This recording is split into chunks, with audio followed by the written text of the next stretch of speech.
नमस्कार. Police flash news वृत्तसमूहामध्ये आपलं हार्दिक स्वागत आहे. आज आपल्यासोबत आहेत स्वप्नील जाधव. उदगीर विधानसभा मतदारसंघासाठी ते इच्छुक उमेदवार आहेत. त्यांच्या एकूण विकासाच्या संकल्पना काय आहेत या अनुषंगाने आपण त्यांना काही माहिती विचारणार आहोत. त्यांच्या कल्पना आपल्यासमोर मांडणार आहोत. तर जाधव साहेब, तुम्ही परवाच एक छान संकल्पना मांडली आणि उदगीरच्या दूध डेअरीसाठी एक आंदोलनाची भूमिका मांडली. तर हे तुम्हाला सुचलं कसं की म्हणजे डेअरीसाठी लोकांनी एकत्र आलं पाहिजे, आंदोलन केलं पाहिजे? नमस्कार. मी स्वप्नील जाधव.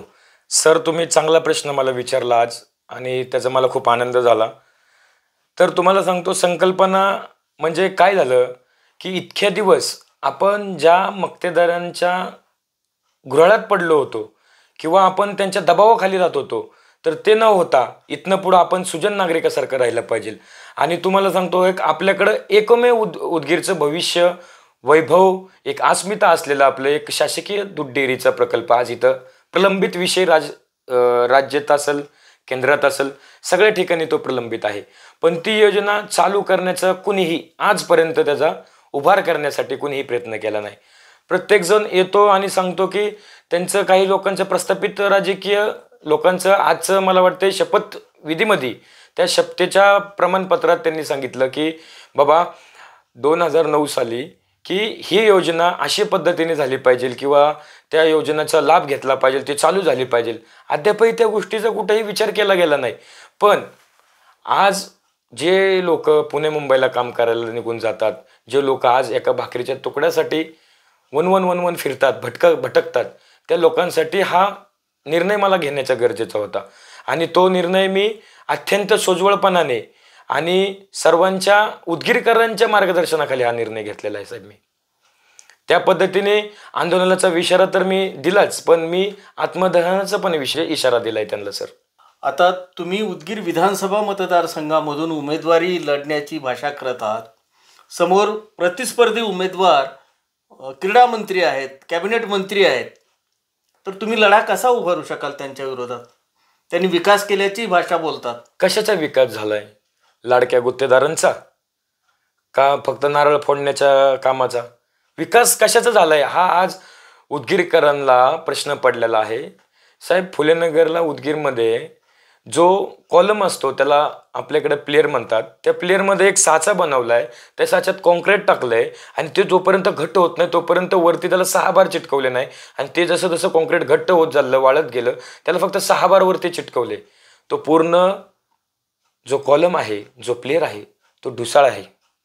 त्याला ज्यावेळेस एखादी मृत्यू अवस्थेत असलेल्या व्यक्ती त्याचा अंत्यविधी होतो त्यावेळेस 200-250 लोक तिथं जमा असतात. साहेब, जर तो कालांतराने कधी बनला आणि तो ढाचा जर कधी खाली पडला, कमीत कमी उदगीरकरांसाठी तो 250 ते 300 लोकांचा घात, तो अपघात नसून तो मर्डर होऊ शकतो. साहेब, तिथं प्रस्थापित राजकीय लोकांनी प्रतिनिधित्व करण्यासाठी किंवा आपलं प्रतिनिधित्व टिकून ठेवण्यासाठी जो कट रचला गेलेला आहे, तो कट कुठंतरी मोडून काढायचा आहे.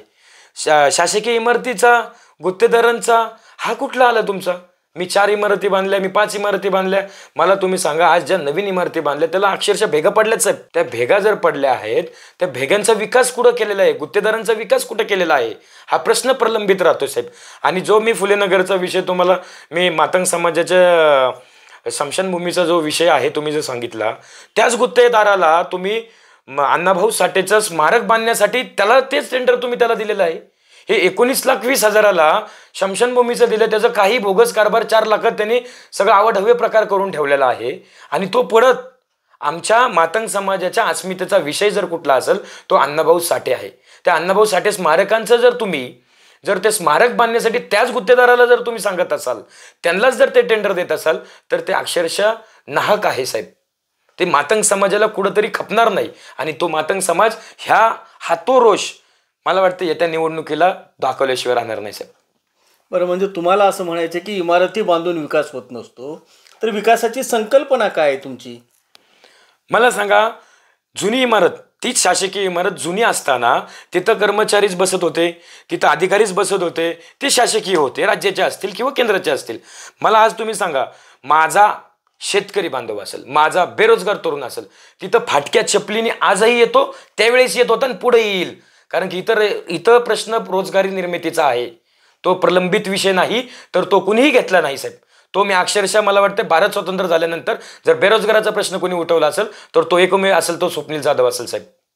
अच्छा, म्हणजे उदगीरसाठी तुमच्या काय संकल्पना आहेत? कमीत कमी शिक्षित तरुण आहेत, ज्या लोकांचं ग्रॅज्युएशन झालेलं आहे, ज्या लोकांची 12वी झालेली आहे, ज्या लोकांचं 10वी पास झालेलं आहे, जे लोक नवीन पासआउट झाले आहेत, त्यांच्यासाठी कामाची मोबदला. ज्या आज तुम्ही चांदेगावला MIDCचं तुम्ही नारळ फोडला, तुम्ही आज परत मला वाटते हाकनकवाडीसारख्या ठिकाणी तिथला नारळ तुम्ही फोडलेला आहे. गेले कितीतरी वर्ष तोंडारपाटी असेल, लोणीपाटी असेल, ह्यासारख्या ठिकाणी जे तुम्ही MIDCसाठी जो नारळ फोडला आहे ते इतक्या दिवसात का झालं नाही ते मी करून दाखवणार आहे साहेब. आणि त्याचं माध्यम असणारे कमीत कमी 10 ते 15 कारखाने उदगीर शहराला लाभले तर इथला तरुण कुठंही आपल्या पोटाची खळगी भरण्यासाठी वन फिरता येणार नाही त्याला कुठंच. तो तालुक्यात राहील आणि कुठंही गेला तरी संध्याकाळी त्याच्या आईला, पोरांना, बायकोला, त्याच्या वडिलांना, त्याच्या मामाला तो संध्याकाळी रोज घरी झोपलेला दिसेल साहेब. धन्यवाद.